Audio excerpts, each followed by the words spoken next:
뭐니 해도 말씀, 복음 전하는 거, 할렐루야. 교회의 사명.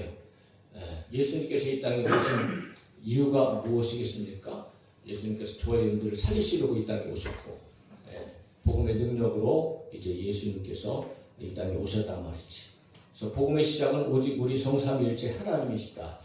성부, 성자, 성령 하나님은 그로 말미암아 가장 기쁜 소식, 복음을 우리 가운데 주셨고, 우리가 받게 되어졌고, 그 복음으로 말미암아 우리는 구원받았고 영생을 얻었고, 할렐루야. 부활의 소망이 우리 가운데 있는 줄 믿습니다. 그 복음의 핵심 가운데 바로 예수 그리스도, 그 말씀이 육신을 입어 우리 가운데 오셔서 십자가에 달려 죽으신 그 예수 그리스도, 우리를 위한 죽으심, 복음이 되셔서 이 땅에 오신 예수 그리스도, 하나님의 뜻대로 그 복음을 완성하시고 성취하시고, 그래서 예수님께서 분명히 이 땅에 오신 목적을 요한복음 10장 10절에서 내가 온 것은 양으로 생명을 얻게 하고 더 풍성히 얻게 하려는 것이라 말씀하셨습니다. 그러므로 예수님은 이 일을 성취하시기 위하여서 하셔야 될 가장 결정적인 일이 있어요. 바로 죽으시는 일입니다. 그러므로 요한복음 10장 15절에 나는 양을 위하여 목숨을 버리노라 이렇게 말씀하셨습니다. 예수님께서 저와 여러분을 위하여서 죽으신 줄로 믿습니다. 할렐루야. 예수님의 그 죽으심으로 우리가 살아난 것입니다. 십자가 보일의 능력만이 구원의 능력이요, 오늘 우리의 죄를 씻으시는 하나님의 가장 은혜로운 놀라운 사랑의 역사인 줄로 믿고, 예수님께서 이제는 그렇게 삶을 사실 것이고 그 복음으로 말미암아 모든 인류 가운데 구원의 문을 활짝 열어놓으셨단 말이지. 다른 말로 이야기해서 오늘 본문에 읽은 것처럼 예수님께서 하실 일이고 오늘 우리에게 맡겨준 일이란 말이에요. 그것이 24절에 오늘 본문의 말씀인 거예요. 다 같이 읽어요. 시작. 내가 진실로 너에게 이르노니 하나님의 일이 땅에 떨어져 죽지 아니하면 하나님 그대로 이루고 죽으면 많은 열매를 맺느니라. 할렐루야. 1차적으로는 예수님께서 하나님의 미리 되셔서 이 땅 가운데 떨어져서 십자가를 지고 죽으심으로 말미암아 여러분 모든 인류 가운데 구원의 길을 열으셔서 생명의 열매를 주신 것처럼, 그리고 예수 그리스도의 이 십자가의 복음의 능력을 가지고 이제는 예수님을 믿는 사람들로 하여금 그들이 세상의 하나의 밀이 되어져서 그들로 말미암아 죽음으로, 그들의 헌신으로, 그들의 순교로 많은 열매가 맺혀질 것이다 라고 하는 예수님의 말씀이 이 한 말씀 안에 이제 들어있는 것을 우리가 발견하게 되어집니다. 예수님께서는 구원의 시작이 되셨고 복음의 시작이 되셔서 그 시작으로 말미암아 예수님의 행적을 따라서 예수님을 믿는 사람들을 통해서 예수님의 역사는 끊임없이 오늘날까지 이어져 왔고, 2000년 동안이나 이 일은 그 어떤 순간에도 멈추지 않고 쉬지 않고 끊임없이 믿음의 사람들을 통하여서 복음의 능력으로 여기까지 와서 오늘 저희들이 이 복음을 듣고 믿고 우리가 살아난 줄로 믿습니다. 그래서 오늘 여러분 순교자 기념주일에 사실 순교자 기념주일 6월달을 맞이해서 호국보훈의 달, 그래서 우리가 6.25도 잊지 말아야 되고 참 많은 정말 희생의 생명들, 그 초기와 같이 자기의 생명을 버리면서 수없이 많은 죽어간 그 젊은이들, 그 사람들을 우리는 결코 잊지 말아야 할 것이지만, 그러나 또한 그것도 정말 값진 일이고 너무너무나 고마운 일이고 잊지 말아야 할 일이지만, 그러나 오늘 믿음의 사람들에게 있어서 오늘 저희들이 반드시 기억해야 할 그런 많은 여러분 예수 그리스도를 중심으로 한 그런 순교자들, 그런 희생자들, 그들을 우리는 반드시 기념해야 되고, 그들의 수고와 그들의 희생에 저희들은 정말 늘 눈물로 감사해야 되고 감격해야 할 줄로 믿습니다. 복음은 절대로 여러분 멈추지 않았고, 복음은 한순간도 여러분 끊기지 않았고, 왜? 복음은 능력이기 때문에. 복음은 절대로 매이는 것이 아닙니다.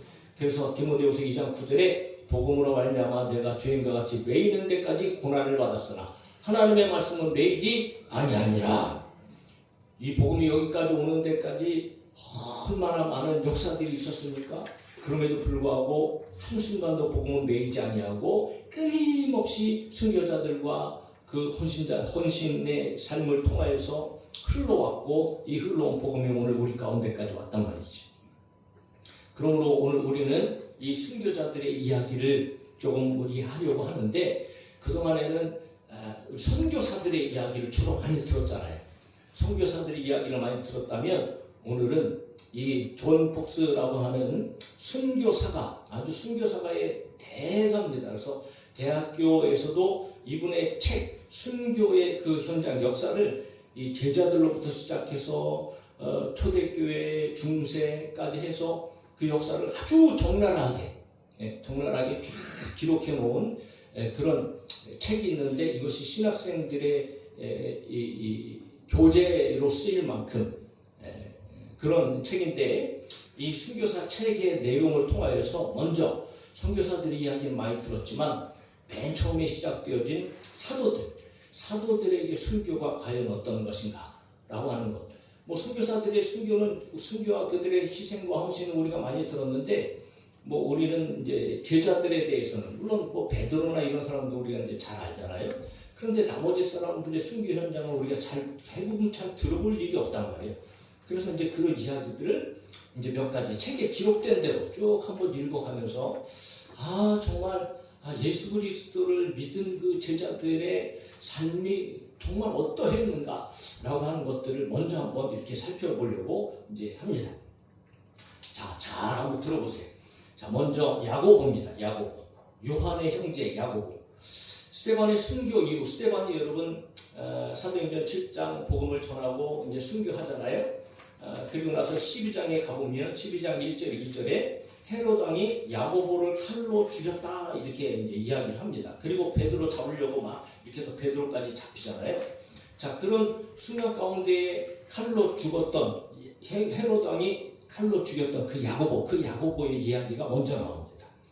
이 클레멘트라고 하는 속사도 교부에 의하면 이 사도 바울의 동반자이기도 하고, 최초의 사도 그 다음에 이제 속사도 다음의 사도인데, 이 클레멘트가 역사가로서 그 야고보의 그 순교의 현장을 기록해 놓은 것이 있어요. 이렇게 기록해 놨습니다. 야고보가 재판 중에 끌려 나왔을 때에 그가 고난을 당하게 만든 장본인은 그가 사형에 처해질 것을 알고서 양심의 가책을 받아 자기도 기독교인이라고 고백했다. 그러니까 야고보가 여러분 잡힌 것은 왜 잡혔냐? 같은 동료, 믿음의 사람인데 믿음의 사람이 고발로 말미암아 야고보가 붙잡혔단 말이에요.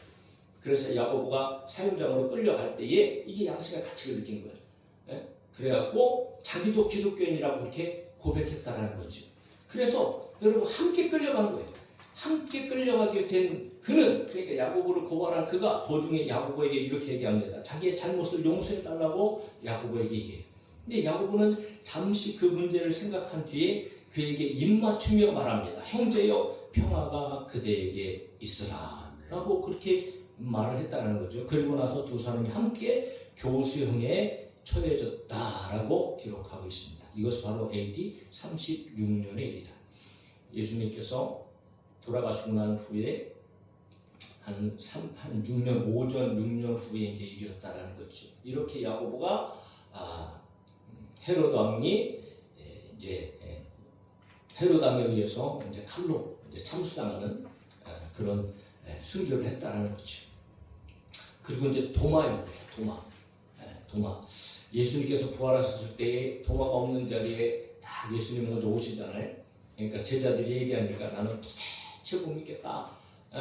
그렇게 이제 이야기하면서 나는 내가 예수님의 그 창자국, 그 못자국을 손을 넣어보지 않고는 나는 도대체 못 믿겠다. 그러니까 우리 예수님 친절하시게도 12사도 다 모임 가운데 다시 한번 다 나타나셔갖고 도마에게 도마야 봐라, 와서 만져봐라.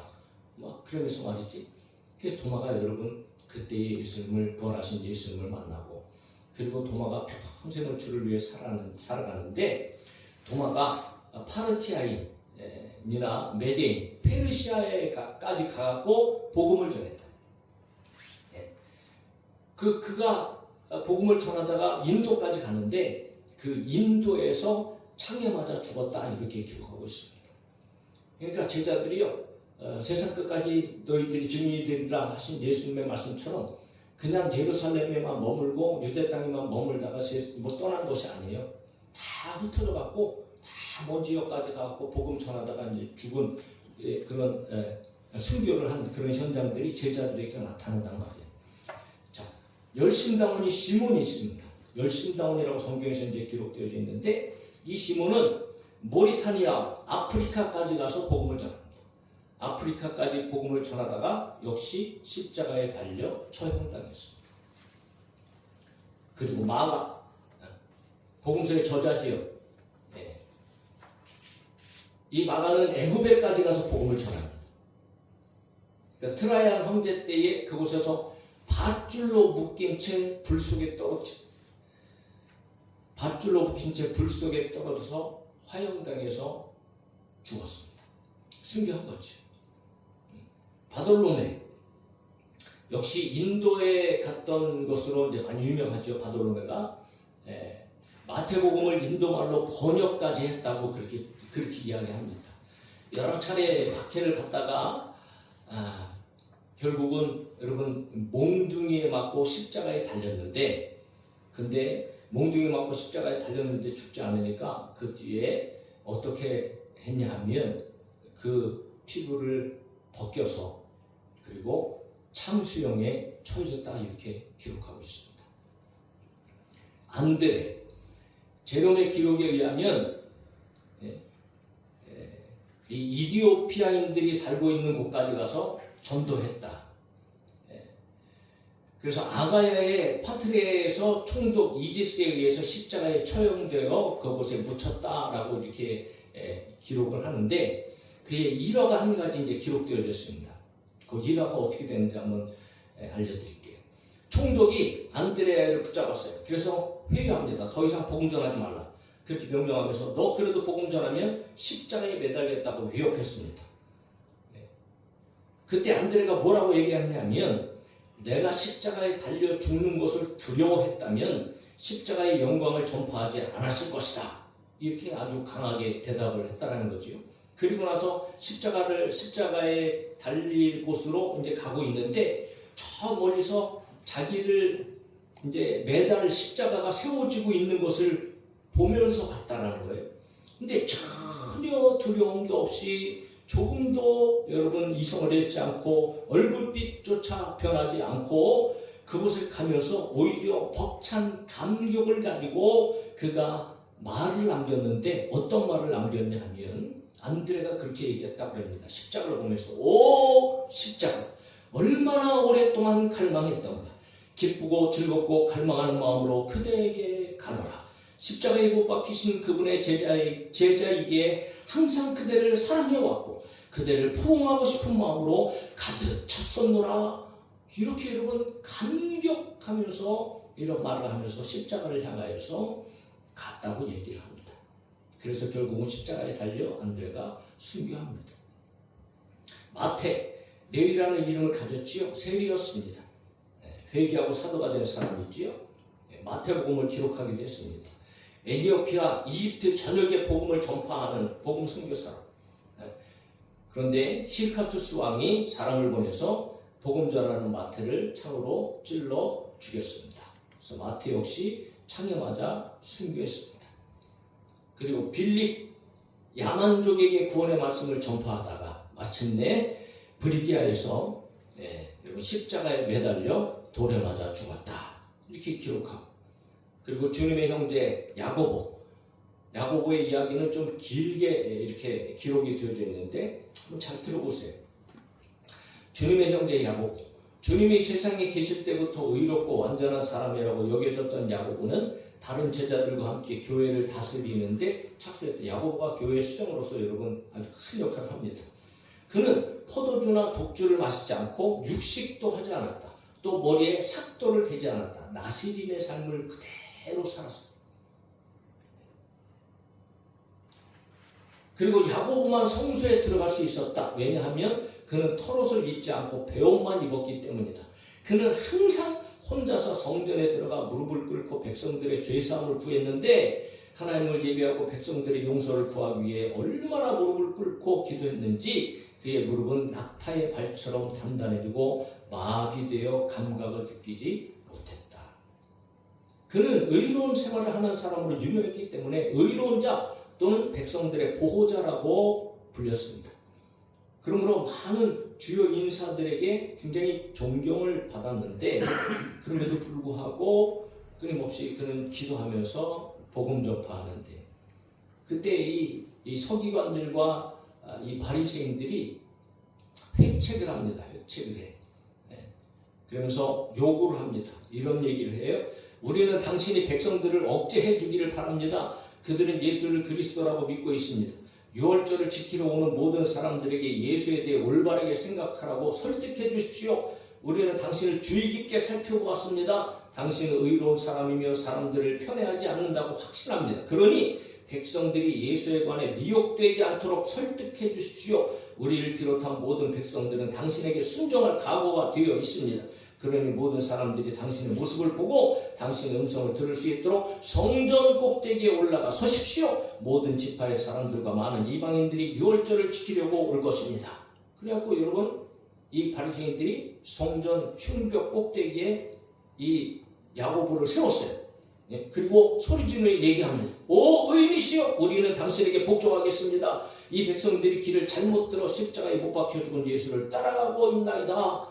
그렇게 외치니까 이 야고보가 성전 위에서 큰 소리로 대답하기를 어찌하여 너희 인자이신 예수에 관해 묻느냐.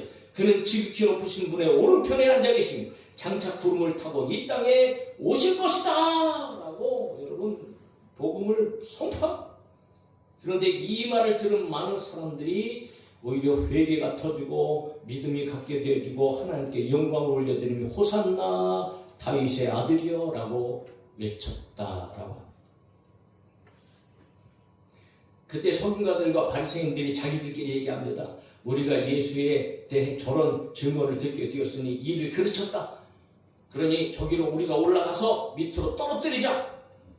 그러면 백성들이 두려워서 그 믿음을 부인할 것이다. 이렇게 자기들끼리 여러분 이야기를 하고 결국은 성전 꼭대기로 올라갑니다. 오, 이 의인도 역시 미혹되었다 하고 소리치면서 성전 꼭대기로 몰려 올라가서 야고보를 성전에서 밀어버려. 그래서 땅바닥에 떨어졌어요. 떨어졌는데 죽지 않았어. 그 자리에서 야고보는 무릎을 꿇고 오 주 하나님 아버지 저들을 용서하여 주시옵소서. 저들은 자기의 행하는 바를 모르고 있나이다 라고 기도했습니다. 예수님께서 십자가에 달리실 때의 기도, 스데반이 여러분 돌에 맞아 죽을 때의 기도, 일맥상통합니다. 오히려 그들을 미워하지 않아요. 그들의 영혼을 위해서 기도했다. 그런 야고보의 모습을 우리가 보게 되었습니다. 자, 그래서 그들은 야고보를 돌로 치자라고 말하고 그에게 야고보에게 돌을 던지기 시작했습니다.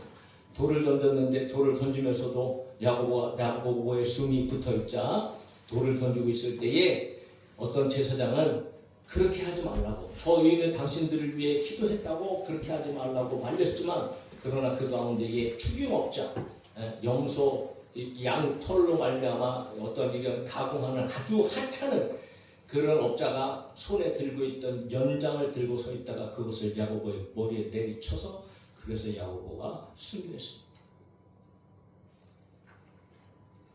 베드로, 우리가 잘 알죠? 이제 베드로하고 사실은 이제 바울 시대 순교부터가 그 치욕적인 이 10대 박해, 300년 동안의 그 박해가 시작되던 그런 해인데 그때에 이제 이 종복스의 책에 의하면 이런 기록이 있어요. 자, 이 기간 동안에 수많은 부재한 신자들이 고통을 당하고 죽임을 당했다는 것을 알면 독자들은 놀라지 않을 수 없을 것이다. 형벌의 종류는 다양했지만 이 순교자들이 신앙을 지킨 태도는 한결같았다. 혹독한 고문과 고문자들의 잔혹함에도 불구하고 박해를 받은 성도들은 신앙을 지켰습니다. 하나님의 능력이 성도의 안에 있었다. 그러면서 제롬이 기록하기를 1월 1일을 제외하고 1년 내에 매일 5,000명의 순교자들이 죽어갔다 이렇게 기록합니다. 1월 1일 하루 제외하고 364일 동안 매일 5,000명이 죽었다는 거예요.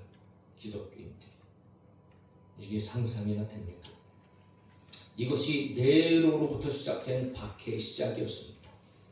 도시마다 사람들의 시체가 가득 차 있었다. 젊은이들과 늙은이들이 같이 쓰러져 있었고 젊은 여인의 시신이 큰 거리에 나체로 버려져 있었다. 당시 네로의 무자비한 잔인성과 추잡한 행위를 목격한 신자들은 그를 적그리스도라고 말했다. 이 박해 때 많은 성도들이 순교했다. 기록에 의하면 베드로도 로마에서 십자가에 달려 순교했다고 전한다. 네로 시대 때죠. 자, 그래서 여러분 베드로를 죽이려고 많은 계획을 세웠어요.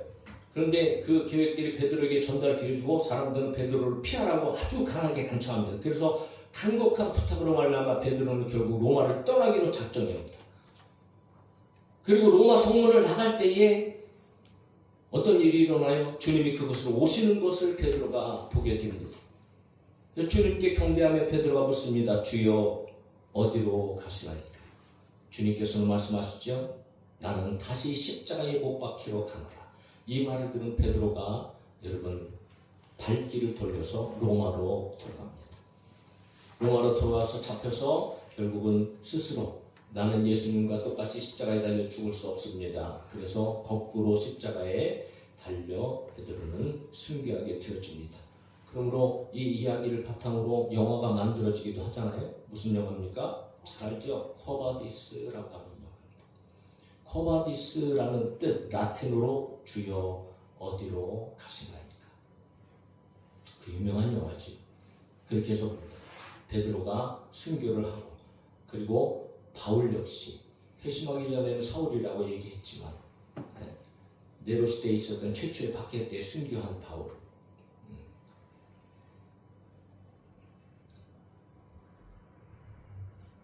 바울이 마지막에 복음을 전하고 있을 때에 이 네로 황제가 사람들을 보내서 여러분 처형된다고 알리도록 했습니다.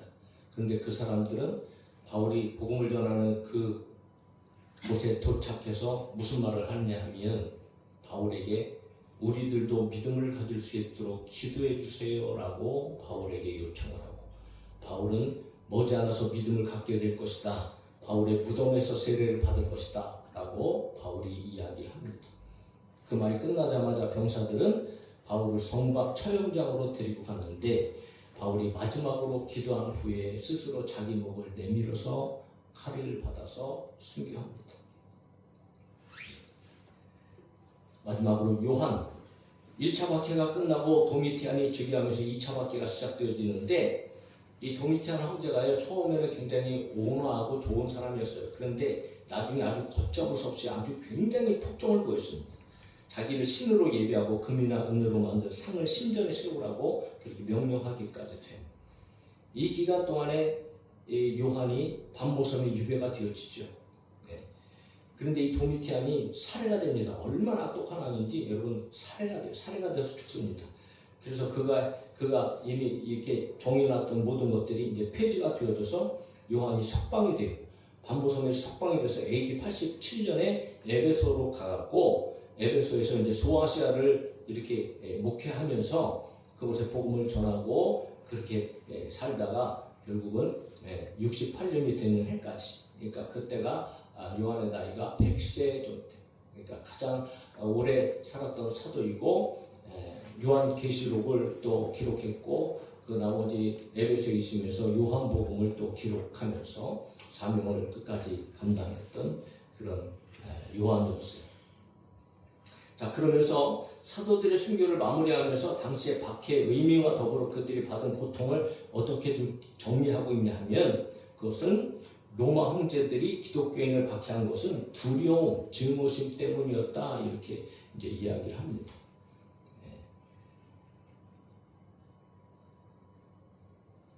그러니까 그리스도의 나라가 어떤 것인지 그들은 몰라요.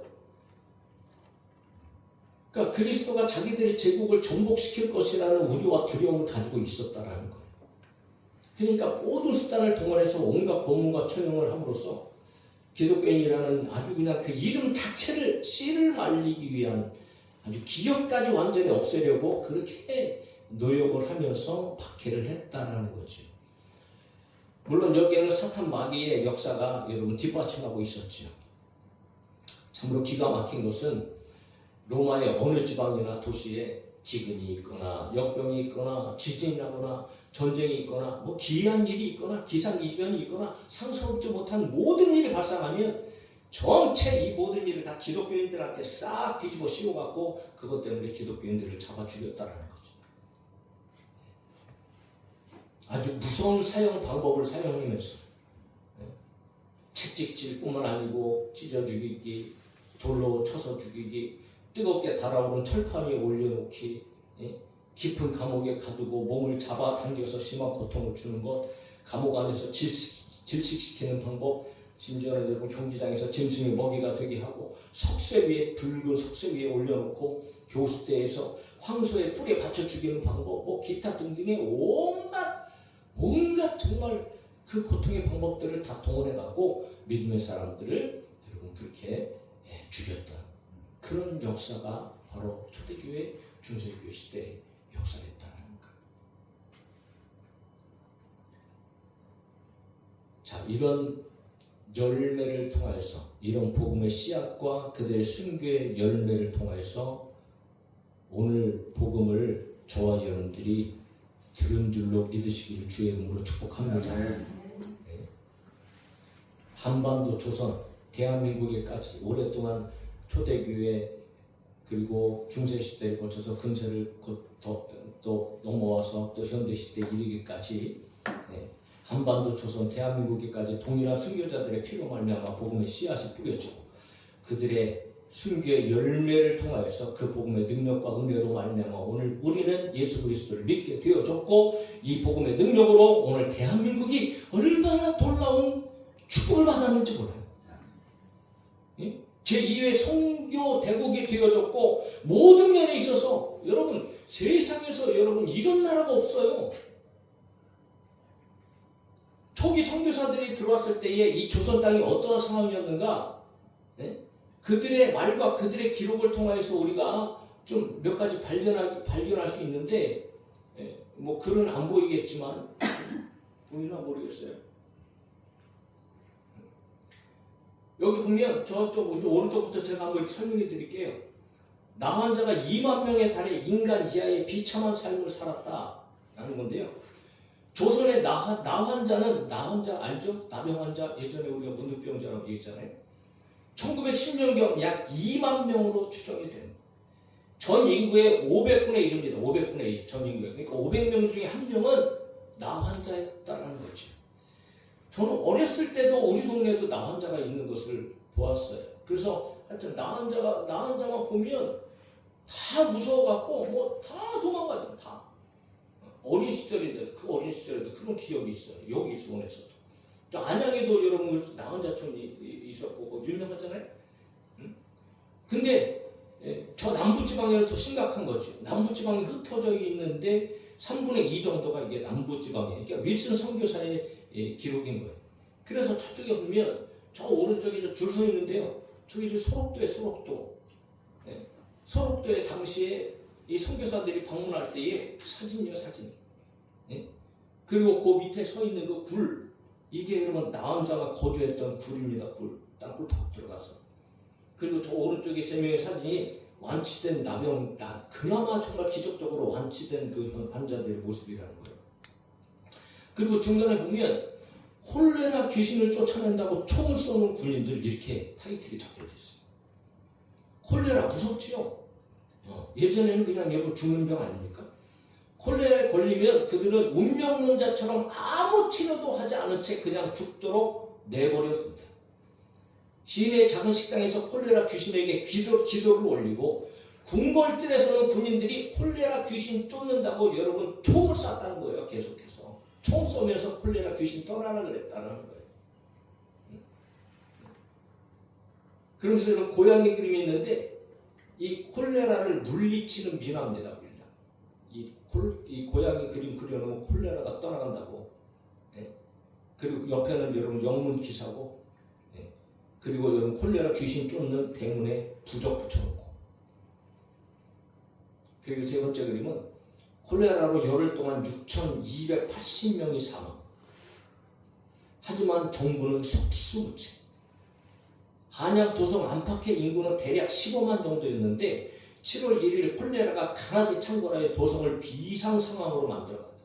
7월 15일부터 25일까지 단 열흘 만에 도성 안에서 3,140명이 죽었고 안팎을 합쳐 열흘 동안에 전국에서 6,280명이 죽었다. 헐버트 선교사의 그림입니다.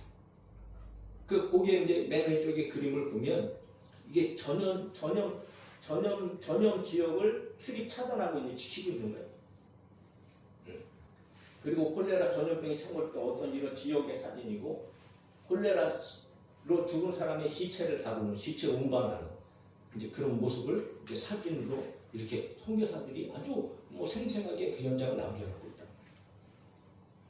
자, 그러면서 2세부터 4세 유아 천연두 무섭죠. 우리 어렸을 때 그런 거 있었잖아요. 예전에 100명 중 40명에서 50명 사망. 천연두 환자 중 2세 미만 환자는 100명 중 20명 정도가 사망. 2세에서 4세에는 100명 중 40명에서 50명이 사망. 천연두에 걸린 환자는 합병증이나 속발성 증상이 없는 경우 치료받지 않는다. 그러니까 전혀 여러분 어떤 이런 치료할 수 있는 어떤 이런 상황이 아닙니다. 이 알렌의 보고서입니다. 알렌 선교사가 이렇게 보고한 보고서예요. 그래서 저기 보면 저 성벽에다가 여러분 지프로 그냥 뚜뚜뚜 말아갖고 저렇게 방치해놓고 저렇게 올려놨고 저게 천연두로 사망한 아이의 시신 처리 방법입니다. 그리고 밑에는 천연두로 말하면 구상, 무당굿. 그러니까 우리나라가 이 굿에 대해서 얼마나 참 예전부터 그랬는지 몰라요. 자, 그리고 중간에 악귀가 병의 원인이라 생각하여 무당굿을 했던 사람들 1893년 처음 내한한 한양, 그러니까 이건 에베슨 선교사님이 이제 처음 한국에 들어왔을 때의 기억을 기록하는 거예요. 1893년 처음 대한한 한양은 비참해 썩는 냄새가 코를 찌르고 파리가 들끓었다. 여름이 되면 거의 모든 가정은 학질로 고생했다. 청결에 대한 관념이 없어 이질, 설사, 콜레라 등 전염병에 노출될 수밖에 없다. 채소의 인분을 거름으로 줘. 예전에 우리 어렸을 때 많이 채소의 인분, 화장실에서 죽죠. 그것 때문에 기생충이 심각했다고 얘기해요. 이건 사실 우리 어렸을 때도 여러분 다 겪은 일들 아닙니까? 그러니까 조선 사람들은 모든 원인이 악기의 조화라고 생각해서 하여튼 뭐 이런 일만 있으면은 무당 구술한 거예요. 무당들이 그때는 아주 돈을 진짜 어마어마하게 벌었을 겁니다. 그래서 여러분 두통이 있을 때도 저 위에 저 사람 모양 있죠? 저 사람 모양을 땅에다 그려놓고 그 머리에다가 저기 뭔지 아세요? 이렇게 꺾인 거? 저게 낫이에요. 낫을 머리에다 확 찍어놓은 거예요. 뭘 얘기하는가? 두통 떠나가라고. 민간 방법인 게 저게. 저렇게 해서 두통 치료했다는 거예요. 치료하겠다고. 네? 두 번째는 밑에 왼쪽에 무당 굿하는 거고. 자, 마지막으로 이쪽 맨 왼쪽에 전염병에 걸리면 집도 없이 집 밖에 운 밖으로 추방된다. 하인 같은 사람, 특히 비천한 사람들은요, 회전불가한 병이 들거나 전염병에 걸리면 그냥 성 밖으로 추방. 집도 절도 없이 운막 안에서 혼자 살도록 버려졌다. 가련한 병자들에게는 집조차 허락되지 않았다. 조선에서는 이런 환자들을 돌볼 만한 자선기관이 거의 없다. 환자들이 살아날 가능성은 희박하다. 한양 성문 밖 어느 곳을 가보든지 언젠가 이처럼 버리는 환자들을 수백 명씩 발견할 수 있다. 스크랜튼의 보고서. 그래서 운막에 사는 저 전염병 환자들. 그 밑에는 여러분 맨 밑에 이 사람이 어떤 사람이냐면요. 이거 정신병자입니다. 정신병자 미친 사람입니다. 미친 사람들을 차고에 채워갖고 꼼짝달싹 못하게 저 큰 나무에 다리 딱 묶어놓고 저렇게 그냥 방치해뒀다는 거. 당시에 복음이 처음에 들어올 때의 우리 조선 상황이 저렇습니다. 여러분 생각해보세요. 무슨 희망이 있습니까? 무슨 소망이 있겠냐? 선교사들이 들어와서 그들이 희생하지 않았다면, 하나님의 복음이 없었다면, 여러분 나는 지금 생각해도 마찬가지입니다. 어떻게 됐을까요? 이 조선이라는 땅이. 예? 복음의 씨앗이 뿌려지지 않았다면, 순교자들의 피가 없었다면 과연 오늘 우리는 도대체 어떻게 살아가고 있을까? 생각하기 조차 싫고 비참했을 겁니다. 그래서 우리는 분명히 알아야 됩니다. 이 선교사들이 그렇게 많이 들어와서 여러분 생명을 내주어 오면서까지, 예?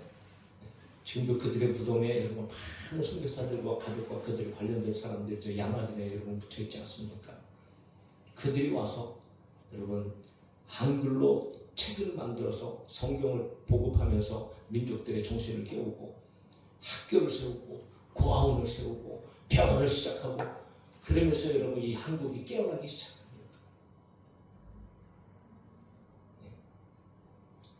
그러니까 대한민국은요 그야말로 하나님께서 불쌍히 여기시고 긍휼히 여겨주셔서 하나님의 복음으로 살아난 나라입니다. 아멘. 우린 분명히 알아야 돼요. 최초의 선교사 규칠라프 1966년 토마스 선교사 여러분 대동강변에서 내리자마자 생명 잃고 성경책 중이었어. 84년에 알렌, 85년에 언더우드, 85년에 아펜젤러 선교사, 그리고 여러분 스크랜턴 선교사, 존 로스, 제임스 게일, 오스틴 모펫, 뭐 기타 등등의 끊임없이 그 당시에 선교사들이 끊임없이 들어오면서 그들이 우리에게 전해준 복음, 그리고 그 복음으로 말미암아 그들이 이루어놓은 그 사랑의 역사들, 그것을 통하여서 오늘 저와 여러분들은 선교 제2의 아주 정말 영광스러운 그런 우리 한반도 대한민국이 되어졌고, 그리고 사회, 정치, 경제, 문화, 국방 그 어느 어떤 면에 있어서도 세계에서 유례를 찾아볼 수 없는 어마어마한 여러분 부를 누리고 영광을 누리고 선교 대국의 그리고 선진국의 대열에 저와 여러분들이 오늘 살아가고 있다라는 거예요. 우리나라가 여러분 얼마나 좋은 나라인지 저희 여러분들 정말 아셔야 돼요. 이게 복음으로 세워진 나라이기 때문에요. 이게 정말 상상할 수 없는 나라입니다. 사실. 얼마 전에 조선일보에요. 타이틀이 이렇게 한번 올라와서 글이 올라왔어요. 이렇게 좋은 나라를 만들어 놓고 제발 정신 똑바로 차리자.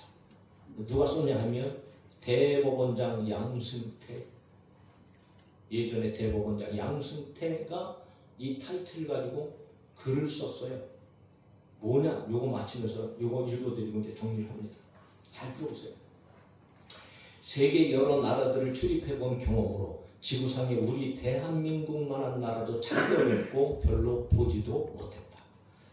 후진국에서 개발도상국을 지나 선진 OECD 가입국이 되었다느니, 원조를 받던 나라에서 원조를 하는 나라가 되었다느니, 건국과 부국의 대통령들 한각의 기적, 골치 아픈 통계 수치 등을 꺼내지 않아도 되겠다. 다만 아래와 같은 몇 가지 쉽고 상식적인 이야기들을 중심으로 터놓고 대화를 나누어 보고 싶다. 그러면서 한국이 어떤 나라가 여러분 정말 우리가 얼마나 놀라운 그런 평화를 누리고 있는지 한번 들어보세요. 첫 번째, 치안이 확보된 나라.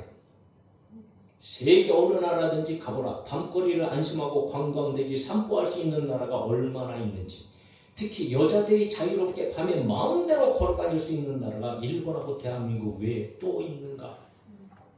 선진국, 후진국 할 것 없이 미국이나 유럽, 남미나 호주, 중국, 동남아, 특히 우리나라 사람들이 천국같이 생각하는 뉴질랜드와 같은 나라도, 웬만한 나라들도 해만 지면 집안에서 문 잠그고 가족들과 집콕하는 나라가 거의 대부분입니다.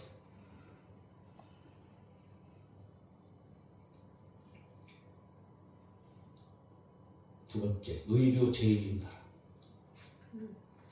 병이 나면 우리나라만큼 병원 이용이 수월한 나라가 세상에 거의 없습니다.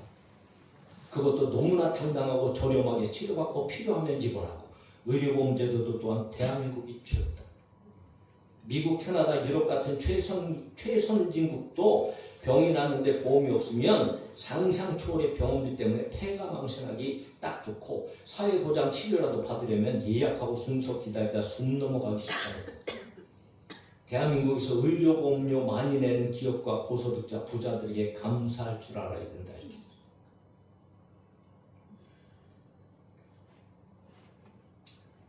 세 번째, 도로가 세계적인 나라. 대한민국 어디를 가도 잘 포장된 도로가 쭉쭉 뻗어있다. 요즘에 여러분 지방 가보면 정말 놀랍습니다. 야, 한국만큼 여러분 길 잘 뚫는 나라가 없어요. 네? 미국이나 일본, 유럽의 도로나 교량들은 노후되어 관리가 엉망인 것이 수두룩하다. 특히 일본은 철도가 거미줄같이 잘 발달되어 활용되고 있으나 각종 교통비는 거의 살인적이다.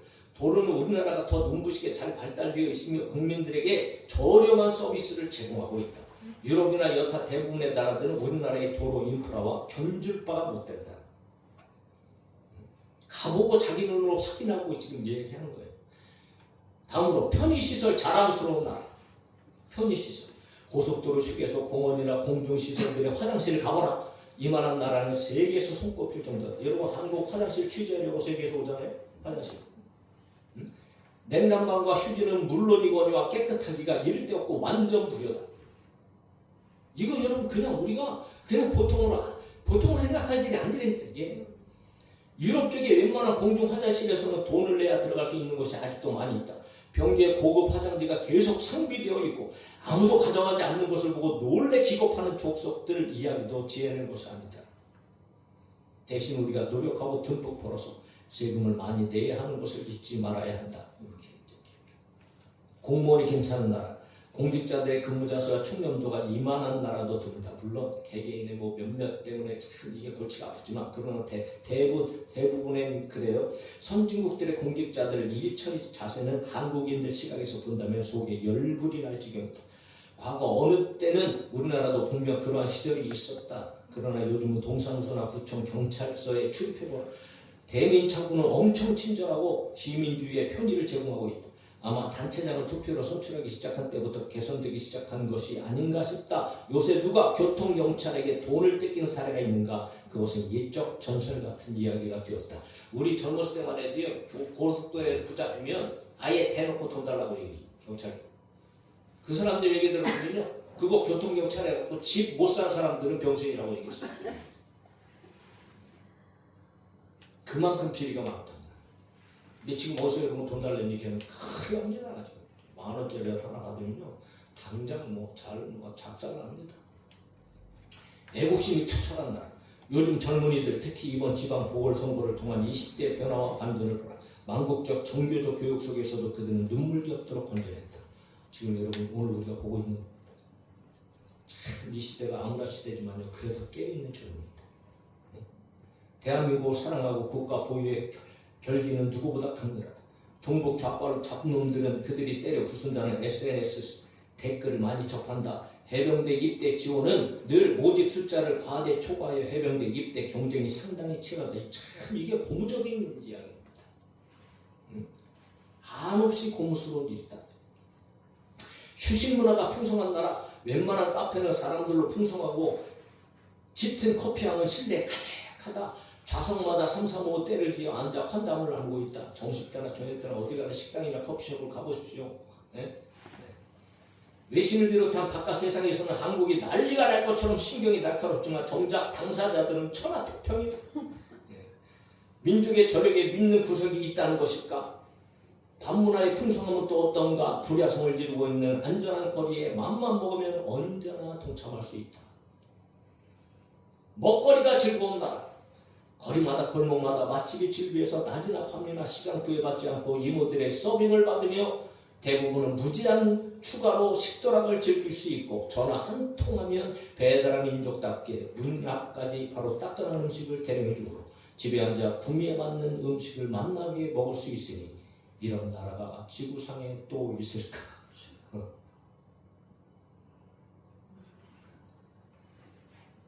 단 하나 돈이 있어야만 가능한 일이지만 대부분의 나라는 돈이 있어도 불가능하다. 여성상의의 나라. 언제부터인지는 모르겠으나 돌아보면 여성상의의 나라가 되어 있다. 모든 방면에서 여성들의 진출이 눈부시다. 몇몇 주요 분야에서는 더욱 그렇다. 나는 요즘 여자들이 두려울 지경이다. 말 한마디 잘못하다가는 큰 코 다친다. 특히 젊은 여성들이 법률 용어를 착착 구사해가면서 눈을 부릅뜨고 대들면 어서 도망가고 싶어진다. 내 인생에 미처 경험해보지 못했던 세태가 이미 다가와 있다. 똑똑한 여자들이 세상을 휘저을 것 같다. 세상을 다스리는 남자들을 지배하는 여자들이 좀 더 현명해졌으면 좋겠다. 그러면서 여러분 마지막에 참 의미심장한 이야기를 남깁니다. 제발 정치만 바로 서주. 국민은 1급, 기업은 2급, 경제는 3급, 정치는 4급이라는데 더러운 4급 정치 몰입애들은 청산하지 않고는 나라가 결코 제대로 바로 설 수가 없다. 그러나 이런 4급 정치 몰입애들을 선거로 뽑는 것은 결국 국민들이다. 그래서 국민은 다시 5급쯤 되나 돌고 돌아 꼬리를 무는 이런 의민에 또다시 절망하게 된다. 그리고 눈에 핏발이 시뻘건 잡놈들과 기업이야 죽든 말든 자기 배만 풀리는 강성노조. 그러면서 마지막으로 대한민국이요 여러 조건 속에서도 정치를 제외하고 열구한 9을 달성하여 이렇게 좋은 나라를 만들어 놓고도 우리는 무책임한 선동꾼 못된 잡놈들에게 세뇌당하고 휘둘려 남탓만 하면서 우리 자신을 극심하게 자학하고 있다.